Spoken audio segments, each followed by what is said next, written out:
አንድ ሙስሊም የሆነ ካፊር ሊያጠቃው ቢመጣ ቢከላከልና በዚህ መካከል የሰዎች ላይ ጉዳት ቢያደርስ ተጠያቂ እንደማይሆን መከላከል መብቱ መሆኑን ፍቃድ ሰጠው።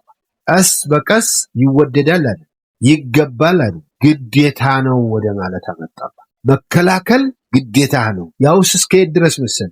1 ለ10 መከላከል ግዴታ ነው እስከሚባል አንድ አልተተገበረም እንጂ አንድ ሙስሊም የእስላምን ጠላት 10ዎችን መቋቋም አለበት እስከሚባል 1 ለ2 ግን እስካሁንም አለ አልተሻረም። 1 ለ2 አቃተኝ ብሎ ከአቅሜ በላይ ነው ብሎ አንድ ሙስሊም ሊሸሽ ሊፈራ ሊሰጋ አይገባው። የመጀመሪያ የመከላከል ነገር ላጠቃህ ነው የሚሆነው። ተንኮል ለሚያሴርብህ ነው የሚሆነው። እየነካካህ ለሆነው አካል ነው። መኮች ናቸው በዚያ ጊዜ የነበሩ። ግን ከዚያ በኋላ የትኛውም ሀገር ላይ የትኛውም ቦታ ላይ በየትኛውም ዘመን በየትኛውም ሰዓት ሊያጠቃው በሚነሳ አካል ላይ መልስ መስጠት ሙስሊሙ ግዴታ እንደሆነ የሚያሳይ ህግ